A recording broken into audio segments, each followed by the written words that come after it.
Cover कर लिया। देव पासारी, दिल छोटा मत कर। ये एग्जाम और टेस्ट जो होते हैं ना, ये केवल इम्प्रूवमेंट के पर्पज से लिए जाते हैं, ये देखने को कि अपन कहाँ खड़े हैं। पर्पज उतना ही है। पर्पज पूरा हो जाना चाहिए कि अपन इम्प्रूव करें, वापस करें। कोई प्रॉब्लम हो तो I am almost always there for you. कोई प्रॉब्लम ही हो या मैं कहीं बिजी हूं तो अलग बात है। बाकी मेरा रिप्लाई जाता है जो जो क्वेश्चन पूछ रहा है उनको, चाहे क्लास के बाद जाता है, चाहे दूसरी यदि फ्री हो तो हाथों हाथ जाता है। तो काम अब तेरे को आगे करना है, ठीक है। कंडीशन एज टू टाइटल, कुछ इंप्लाइड कंडीशंस होती हैं। कंडीशंस और वारंटीज में कंडीशंस वो होती हैं जो यदि पूरी नहीं हुई तो अपन कॉन्ट्रैक्ट को खत्म कर सकते हैं। So condition as to title पढ़ लिया था, डिस्क्रिप्शन पढ़ लिया था, सैंपल पढ़ लिया था। Condition as to sample as well as description पढ़ लिया था। कंडीशन एज टू क्वालिटी और फिटनेस पढ़ लिया, पढ़ना है।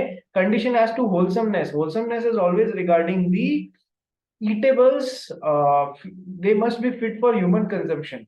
Condition as to merchantability, merchantability मतलब कि सर गुड्स कमर्शियली सेलेबल होने चाहिए। जिस पर्पस के लिए बने हैं वो पर्पस पूरा करना चाहिए। वो पर्पस ही पूरे नहीं कर रहे हैं तो फिर क्या मतलब। Let's come to the fifth and the only one जिसके लिए मैं बोल रहा हूं कि ये हमेशा उल्टा पॉइंट चल रहा है। There is no condition as to quality और फिटनेस। पहले समझो फिर पढ़ते हैं। Condition as to quality oblique fitness for buyer's purpose, for buyer's purpose. अपन ने पढ़ा है doctrine of caveat emptor. Contract act में थोड़ा सा इसका ग्लिम्स दिखाया था मैंने आपको। क्या ग्लिम्स दिखाया था? Doctrine of caveat emptor. Caveat emptor का लिटरल वर्ड मीनिंग होता है let the buyer himself be beware या aware. Let the buyer himself be beware या अवेयर।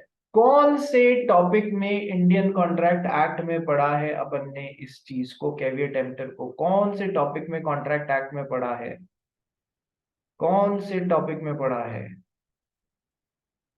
हाँ रिया बोल, कौन से टॉपिक में पढ़ा है? और वो फ्रॉड और मिसरिप्रेजेंटेशन के चैप्टर में। फ्रॉड और मिस रिप्रेजेंटेशन वाले चैप्टर में। और शिरीन मुझे बताएगी फ्रॉड में भी कौन से सब टॉपिक में? Silence has to fraud. Silence as to fraud. क्या चुप रहना फ्रॉड होता है? कि अपन ने बोला था नहीं सर, गलत रिप्रेजेंट करना ताकि सामने वाला अपने साथ में कॉन्ट्रैक्ट बना ले वो तो फ्रॉड होता है। लेकिन साइलेंट रहना, चुप रहना फ्रॉड होता है क्या किसी भी चीज को लेके? सर चुप रहना फ्रॉड नहीं होता है because of the doctrine of caveat emptor, let the buyer himself be aware. मैं अपने गुड्स के बारे में कुछ चीज रिप्रेजेंट कर ही नहीं रहा हूं तो गलत और सही रिप्रेजेंटेशन की तो बात ही नहीं आती है। जब मैं कुछ अपने गुड्स के लिए कुछ रिप्रेजेंट कर ही नहीं रहा हूं तो मैं फ्रॉड थोड़ी कर रहा हूं। तो मियरली चुप रह जाना कभी फ्रॉड इसलिए नहीं होता है because of the doctrine of caveat emptor, let the buyer himself be beware और अवेयर कि वो जो भी चीज खरीद रहा है वो उसके खुद के पर्पसेस के लिए फिट बैठती है या नहीं है। ये देखना खुद बायर का काम है, सेलर का काम नहीं है कि वो बायर के पर्पसेस के लिए फिट गुड्स दे। यही होती है doctrine of caveat emptor. So what is the doctrine of caveat emptor? Let the let the buyer himself be aware और बिवेयर कि वो जो भी गुड्स खरीद रहा है वो उसके खुद के पर्पसेस के लिए फिट है या नहीं है। सेलर इसके लिए कभी भी रेस्पॉन्सिबल नहीं होगा ये देखने के लिए कि जो भी गुड्स बायर खरीद रहा है वो बायर के पर्पसेस के लिए फिट है या नहीं। ये देखना सेलर का काम नहीं है। आओ एग्जाम्पल देखते हैं। एग्जाम्पल देखते हैं। देव क्या हुआ, कुछ समझ में नहीं आ रहा है क्या? नहीं सर, समझ रहे हैं। ईशा बांगड़, झील जैन, मनशा, ईशा शेट्टी, भानमी, दिया शेट्टी, कनक, कृपया अपने अपने वीडियोस ऑन कर लो। ठीक है, आप सब कृपया अपने अपने वीडियोस ऑन कर लीजिए। ठीक है, तो सर यार हाँ, अरे क्या हुआ झील जैन? चलो, तो सर एक एग्जाम्पल देखते हैं कि कैसे बायर को ही बिवेयर रहना है अपने पर्पसेस के लिए, सेलर रेस्पॉन्सिबल नहीं होगा। अब एक बायर गया दुकान में, अभी मैंने पूरा नहीं समझाया, मैं बस आपको स्टेप बाय स्टेप समझाते हुए एग्जांपल्स के साथ में आगे बढ़ा रहा हूं। बायर गया एक कपड़े की दुकान में, क्लॉथ की शॉप पे, बोला मेरे को है ना 300 मीटर कपड़ा चाहिए। दुकानदार ने उठा के 300 मीटर कपड़ा दे दिया, ठीक है। अब जो बायर आया था उसका पर्पस था उन कपड़ों की कैप्स बनाना, टोपियां बनाना, ठीक है। पर वो कपड़ा, अब कैप्स में कैसा कपड़ा लगता है, थोड़ा सा कैनवसी टाइप मोटा कपड़ा लगता है, ठीक है। कपड़ा जो ये बायर खरीद के ले गया वो कैप्स बनाने के लिए बिल्कुल भी सूटेबल नहीं था, ठीक है। या जो सेलर ने दिया वो कैप्स बनाने के लिए बिल्कुल भी सूटेबल नहीं था, तो उससे कैप्स बनी नहीं। बायर गुस्सा होते हुए सेलर के पास में आया, तेरा कपड़ा वापस रख, तूने मेरे प्रॉब्लम कर दी, ये वो। तो मतलब सेलर बोला मैं क्या करूंगा, आपने कपड़ा मांगा मैंने दे दिया, आपने पर्टिकुलर कपड़ा मांगा मैंने पर्टिकुलर कपड़ा दे दिया, बात खत्म। How am I responsible to see for what purpose are you buying, number one. Under the doctrine of caveat emptor, buyer himself needs to be aware कि वो जो भी गुड्स बाय कर रहा है वो उसके पर्पसेस के लिए सही है या नहीं है। सेलर की रिस्पॉन्सिबिलिटी नहीं होती ये देखना कि वो गुड्स बायर के पर्पसेस के लिए फिट है या नहीं है। This is what is the doctrine of caveat emptor. क्या तुमको बेसिक समझ में आ गया डॉक्ट्रिन ऑफ केविट एम्प्टर का, और कैसे काम करती है ये समझ में आ गया? अभी तक तो पहले भी पढ़ा है, वापस पढ़ा रहा हूं मैं आपको, ठीक है, क्योंकि अब डिटेल में पढ़ना है अपन को। क्या ये बेसिक बात समझ में आ गई भानुमी, दिया शेट्टी, सबको? यस और नो? आ गई ना? चलो। Yes, sir. अब देखो, लेकिन कुछ जगह पर सेलर रेस्पॉन्सिबल हो जाएगा। तो एक मिनट, तो अपन ने क्या पढ़ा था? अपन पढ़ रहे थे कंडीशंस, इंप्लाइड कंडीशंस पढ़ रहे थे, इंप्लाइड कंडीशंस पढ़ रहे थे। तो बेसिक क्या है, there is no implied condition as to quality और फिटनेस फॉर बायर्स पर्पस। ये उल्टी चल रही है एक अकेली, इसी को बोलते हैं doctrine of caveat emptor. There is no condition, कोई कंडीशन नहीं होती, ऊपर तो होती है, ये पांचवी वाली नहीं होती है। There is no condition as to quality और fitness that the goods must match the buyer's purpose. तो वो बायर बोल सकता है, बायर यदि बोलता भी है कि यार ये टोपी बनाने के लिए कपड़ा सही नहीं था, तो सर मेरी तो कोई इम्प्लाइड कंडीशन ऐसी थी नहीं, तुमको खुद को अवेयर रहना है कि तुम क्या खरीद रहे हो। So there is no condition as to quality or fitness for buyer's purpose because of doctrine of Cavitt-Emptor. लेकिन अब इस बात के भी एक्सेप्शंस हैं। क्या एक्सेप्शंस हैं? कि सर सेलर रिस्पॉन्सिबल हो जाएगा कुछ जगह पर, जहां पर वो जो भी गुड्स सप्लाई कर रहा है वो बायर के पर्पस के लिए फिट होने चाहिए। इसके लिए एक्सेप्शंस हैं जहां पर सेलर रेस्पॉन्सिबल होगा। क्या एक्सेप्शन है? कि सर यदि ये तीन बातें पूरी हो रही हैं, दो या तीन बातें ये यदि पूरी हो जाती हैं, तो फिर सेलर रेस्पॉन्सिबल होगा to see that the goods are fit for buyer's purpose. क्या? नंबर वन, बायर ने सेलर को जिस भी पर्पस से वो गुड्स खरीद रहा है वो बताया, वो कम्युनिकेट किया कि सर मुझे टोपियां बनाने के लिए कपड़ा चाहिए। सबसे पहली बात, बायर ने सेलर को जिस भी पर्पस से वो गुड्स खरीद रहा है वो बताया। दूसरी बात, तो फिर सेलर ने उसको कपड़े बताने चालू किए कि देखो ये तीन तरीके के कपड़े, चार तरीके के कपड़े हैं जो कैप्स बनाने के लिए सूटेबल हैं, और ये 10 तरीके के ऐसे भी हैं जो कैप्स के लिए नहीं है, ठीक है। बायर ने जो कैप्स के लिए सूटेबल थे वो भी बता दिए, कैप्स के लिए सूटेबल नहीं थे वो भी दिखा दिए। तो अब सेकंड बात, कि सर जब बायर ने सेलर को अपना पर्पस कम्युनिकेट कर दिया और सेलर ने उसको जो भी गुड्स बताए हैं कि तुम्हारे पर्पस के लिए ये फिट हैं, बायर ने सेलर की रिकमेंडेशन पे रिलाय भी किया, सेलर की रिकमेंडेशन पे रिलाय भी किया कि अच्छा सर ये चार तरीके के बताए, ठीक है मैं इन चार में से लेता हूं। यानी कि सबसे पहली बात, बायर ने सेलर को अपना पर्पस बताया कि इन पर्पसेस के लिए गुड्स दो। सेकंड बात, सर सेलर ने जो भी रिकमेंड किया ना, बायर ने उस पर रिलाय करके गुड्स खरीदा, ठीक है। और तीसरी बात, सेलर जो है उन गुड्स में जनरली डील करता रहता है। सेलर उन गुड्स में जनरली डील करता रहता है, यानी कि उसको कपड़े का ज्ञान है, वो उसमें डील करता है। ठीक है। आप किसी ऐसे शॉप पे गए, मान लो गांवों में, अब विलेजेस में क्या होता है यार, ऑल इन वन शॉप्स होती हैं। ऑल इन वन शॉप पे ऐसा नहीं है कि इस चीज की अलग शॉप होगी ना उस चीज की अलग होगी, वो ऑल इन वन शॉप होती है। किराना भी वही मिल रहा है, तो बिल्डिंग मटेरियल भी वही मिल रहा है, तो कपड़ा भी वही मिल रहा है।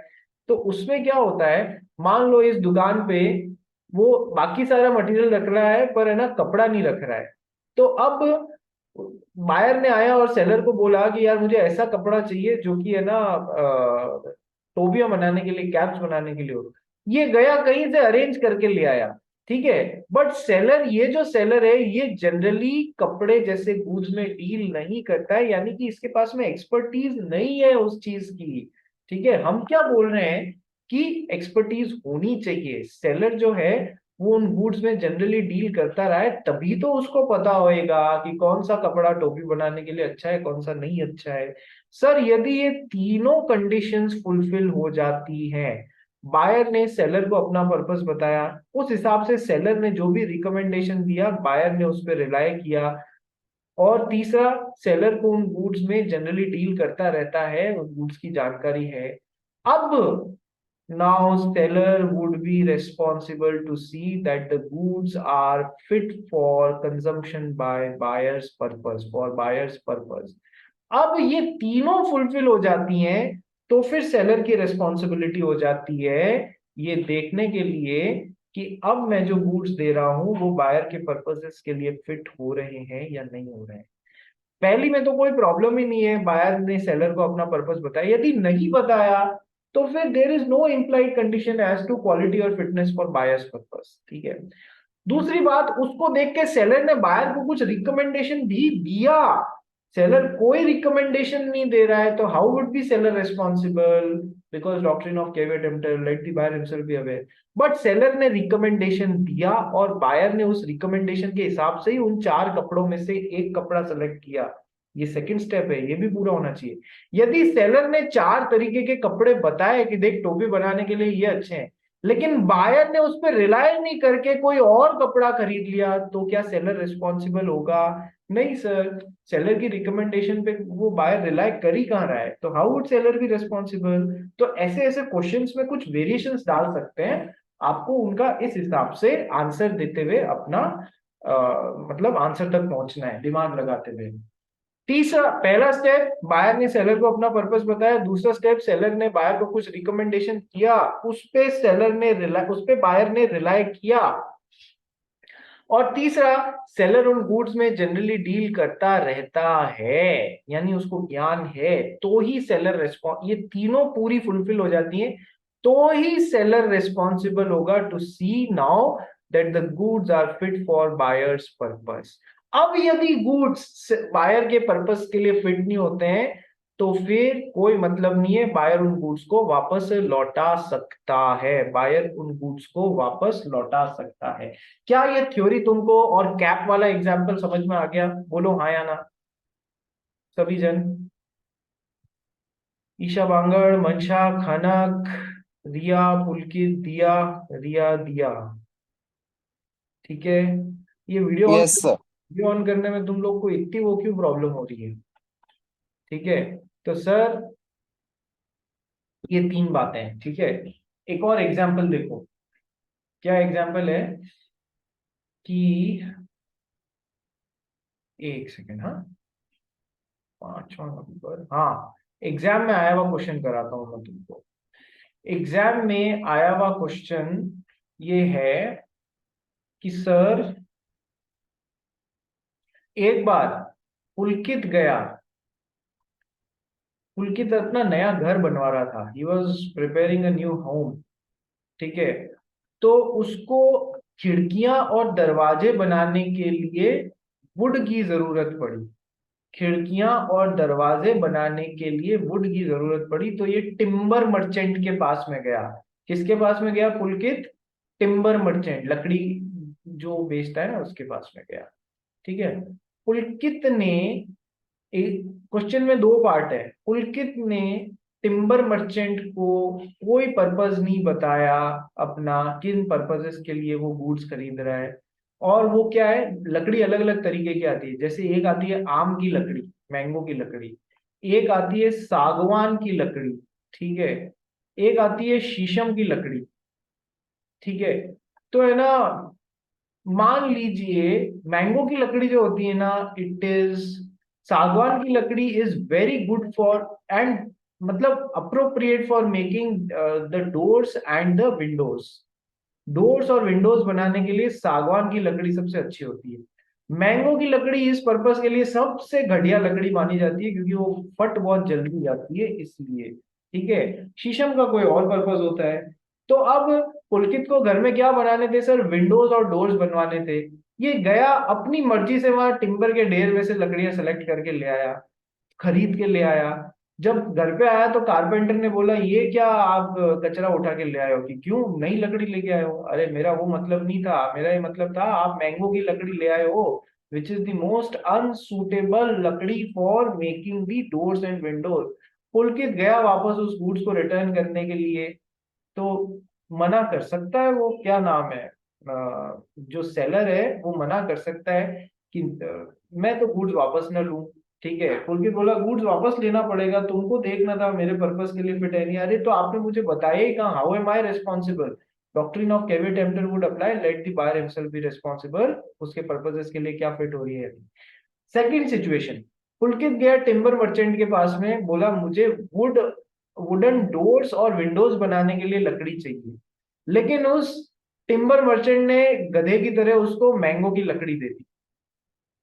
मैंगो की लकड़ी को आपने कभी ऑब्जर्व किया है, वैसे आप लोगों का बेटा काम नहीं पड़ा होगा क्योंकि आप जहां पर रहते हैं वहां पर लकड़ी की बजाय एल्यूमिनियम के डोर्स, वो विंडोज ज्यादा बनने लग गई हैं, ठीक है।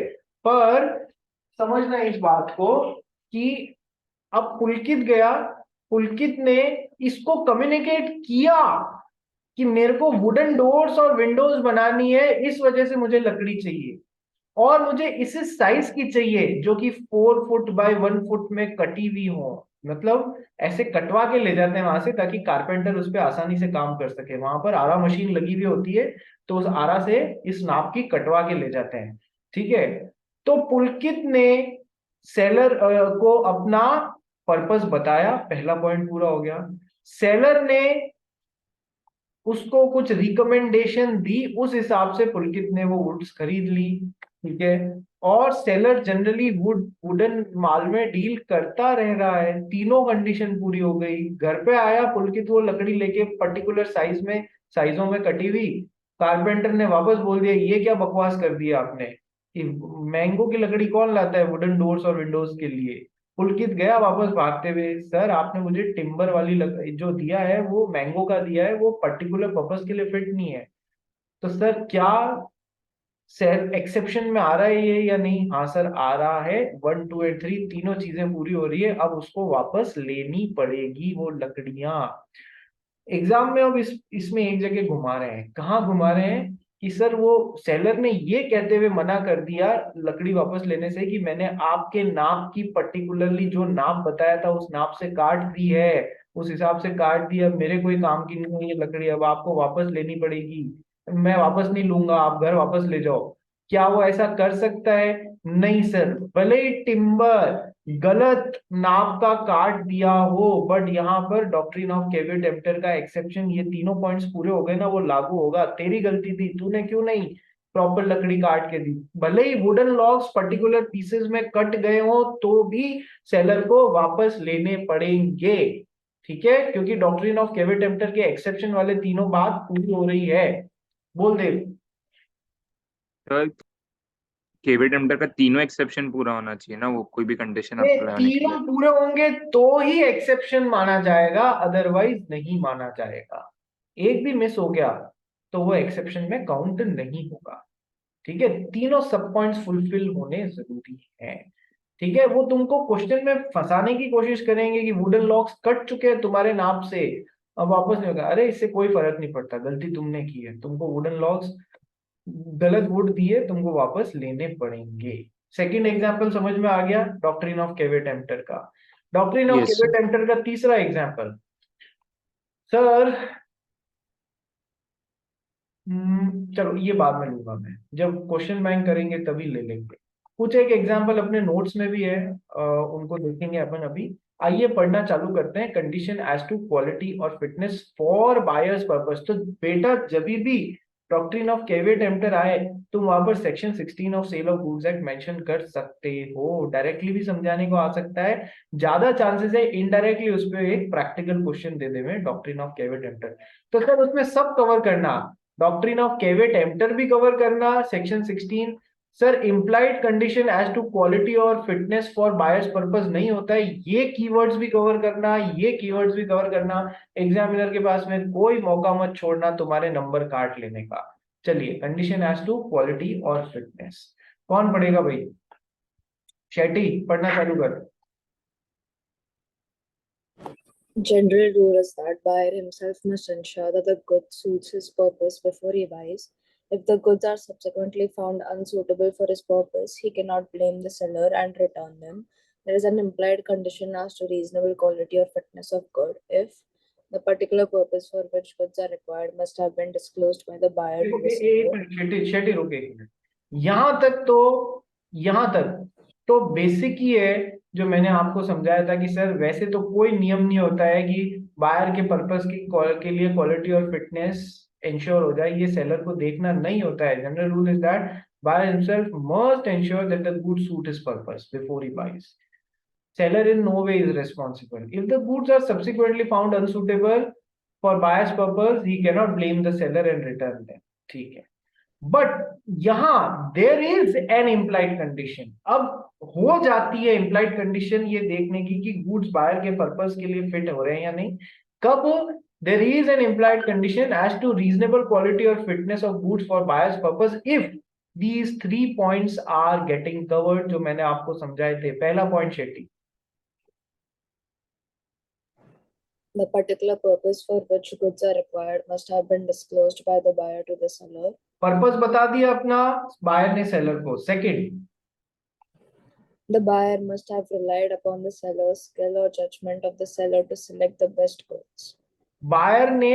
सेलर ने बायर को रिकमेंडेशंस दिए भी, मेरे हिसाब से आपके पर्पस के लिए ये 1 2 3 4 ये गुड्स अच्छे हैं, ठीक है, पर बायर ने उस पर रिलाय ही नहीं किया, वो अपनी मर्जी से ही कोई और कपड़ा खरीद के ले गया।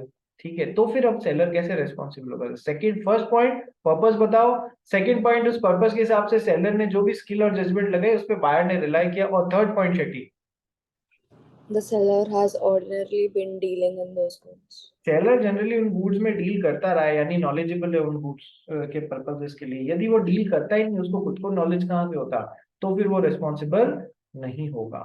ठीक है, तो दो एक एग्जाम्पल तो मैंने आपको दे दिए, एक तीसरा एग्जाम्पल और पढ़ते हैं। शेट्टी पढ़ इसको, एग्जाम्पल को। Example A, while purchasing a hot water bottle from B, a chemist asked whether it will stand boiling water. B sold an American rubber bottle saying that it will stand hot but not boiling water. The bottle burst and injured his wife. The jury found that the bottle was not fit for use as hot water bottle, held B was liable for damages. देखो, ए ने अपने goods को बेचते हुए mister A को एक hot water bottle खरीदनी थी एक केमिस्ट मिस्टर बी से। ठीक है, नाउ उसने पूछा, मेरा पर्पस ये है कि है ना, ये बॉइलिंग वाटर को स्टैंड करनी चाहिए। बॉइलिंग वाटर मतलब एकदम उबलते हुए। Be sold an American rubber bottle saying that it will stand hot water but not boiling water. कहने का मतलब है कि सर उसने रिकमेंडेशन दे दी, लेकिन अब बायर के पर्पसेस के लिए उसने गलत रिकमेंडेशन दे दी। हालांकि बोल दिया कि यार इसमें है ना हॉट वाटर आ जाएगा, बॉइलिंग जैसा नहीं आएगा पर हॉट आ जाएगा, लेकिन उसको ज्यादा ज्ञान था और बायर ने उसके पर्पस पे रिलाय भी कर दिया। बॉटल में पानी डाला गया, हॉट वाटर ही डाला गया, and the bottle burst and injured his wife. देखो पॉइंट क्या है, उसने बोल दिया कि देखो ये हॉट वाटर बॉटल जो है ये बॉइलिंग वाटर नहीं लेकिन नॉर्मल हॉट वाटर स्टैंड कर लेगी। ठीक है, उसने बोल भी दिया, लेकिन नॉर्मल हॉट वाटर डालने पे भी the bottle bursted and injured his wife, यानी कि उसने, बायर ने सेलर को अपना पर्पस बताया, सेलर ने उस हिसाब से कुछ रिकमेंडेशन दे दिया, और सेलर केमिस्ट है, वो जनरली हॉट वाटर बॉटल्स में, हॉट वाटर बैग्स में डील करता रहता था। तीनों ही बातें पूरी हुई, तो सर अब इम्प्लाइड कंडीशन ब्रीच हो रही है, इम्प्लाइड कंडीशन ब्रीच हो रही है, तो sir seller can be held responsible.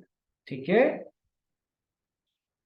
चलिए, और इस वजह से सेलर से डैमेजेस वगैरह जो भी थे वो वसूले गए। बोल भाई देव। तो फिर ये अगर ऐसा क्वेश्चन आए तो हम लोग एग्जाम में वो परफॉर्मेंस ऑफ कॉन्ट्रैक्टर इसमें कंफ्यूज हो सकते हैं। क्यों परफॉर्मेंस ऑफ कॉन्ट्रैक्टर कौन से पॉइंट में कंफ्यूज होगा बता। ये फ्रॉड हो गया ना, क्योंकि उसने बोला और फिर वैसे गलत हो गया। नहीं, कोई फ्रॉड नहीं हुआ यहाँ पर, फ्रॉड थोड़ी हो रहा है। हो सकता है मिसरिप्रेजेंटेशन हो रहा हो। हाँ वही तो बना रिप्रेजेंट। परफॉर्मेंस चैप्टर तो साइड में रख दे, फ्री कंसेंट हम्म। वाला चैप्टर आया, ठीक है, तू जिसकी बात, हाँ ठीक है, हाँ फ्री कंसेंट वाला चैप्टर आया, हो सकता है तू उसमें चला जाए, लेकिन बेटा जहां पर गुड्स खरीदने और बेचने की बात हो रही है, एक एग्जांपल ले, क्या आपने को, जब अपन ने दोनों पढ़ा है, अपन ने फ्रॉड और मिसरिप्रेजेंटेशन वाली बात भी पढ़ी है और यहाँ पर भी पढ़ा है, तो एक सेकंड के लिए तू खुद सोच के देख, क्या यहाँ पर डॉक्ट्रिन ऑफ केविट एम्प्टर वाली चीज ज्यादा इंप्लाई नहीं हो रही है ना। तो ये आज हाँ। अलग अलग एग्जाम्पल्स करोगे, बहुत सारे क्वेश्चंस करोगे, तब एग्जाम दिमाग में बैठ जाएगा कि एग्जाम में ऐसा क्वेश्चन आए तो केविट एम्प्टर पूछ रहा है रेदर देन मिसरिप्रेजेंटेशन। ठीक है, करोगे प्रैक्टिस, क्वेश्चन बैंक करोगे, एक बार नहीं बार बार करोगे, बार बार करोगे, तब समझ, ये सेम प्रॉब्लम आती है। कई बच्चों ने पहले भी पूछा था कि सर ये तो कोई फ्रॉड में आ रहा है ना, कहा हाँ आप गलत नहीं हो, आपकी जगह मैं भी नया नया पढ़ रहा होता तो मैं भी यही बोलता, हाँ this topic can be covered under fraud as well. ठीक है, अब मैं जो दिसंबर अटेम्प्ट है उनको मैं एक की देता हूं कि इस चीज को कैसे पहचाने कि ये क्वेश्चन फ्रॉड वाले में उठाना है या फिर सेल ऑफ गुड्स एक्ट के कैविएट एम्प्टर में उठाना है। मैं एक सेकंड में तुमको इसका आंसर बताता हूं, यदि तुम लोग समझ सको, याद रख सको, तो इससे बढ़िया कुछ नहीं होगा। Just give me a second. मैंने तुमको जो लास्ट क्वेश्चन बैंक भेजा था वो कौन से चैप्टर का था? Sales of goods act. Sale of goods act का चैप्टर नंबर 1 और 2 का था ना। चैप्टर नंबर 2 हाँ का क्या सर। करना है, देख उसका पहला पेज खोलते ही देख कि है ना, कौन सा क्वेश्चन जो है वो कौन से एक्ट में से आने वाला है। Question number 1A Indian contract act में से 1A आएगा, 3C आएगा, 2 आएगा। ऑलमोस्ट ये बहुत मेहनत करके ट्रैकिंग की है मैंने, पिछले 5-7 सालों के पेपर्स। अब समझ में आ गया सोगा से आंसर करना है या इंडियन कॉन्ट्रैक्ट एक्ट से आंसर करना है। ये एक तरीका है जो कोई बताएगा नहीं तुम लोगों को। अच्छा, इससे भी अच्छा सर तरीका, बट यही। एक मिनट रुक रुक, एक मिनट, इससे भी अच्छा तरीका मैं तेरे को बताऊं, ये तो हो गया कि इसमें से ये क्वेश्चन आएंगे, ऐसे याद नहीं रख सकते हो तो क्वेश्चन पेपर के फॉर्मेट में याद रखो। एक सेकंड दो मेरे को, just give me a second. O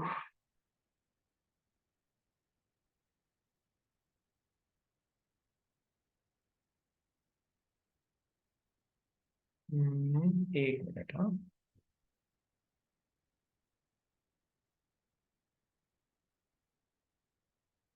sir usually mention होता है ना कौन से एक्ट के अकॉर्डिंग आंसर करना। एक मिनट, अरे एक मिनट बेटा, हाँ मैं, थोड़ा दिमाग कहीं और लग रहा है।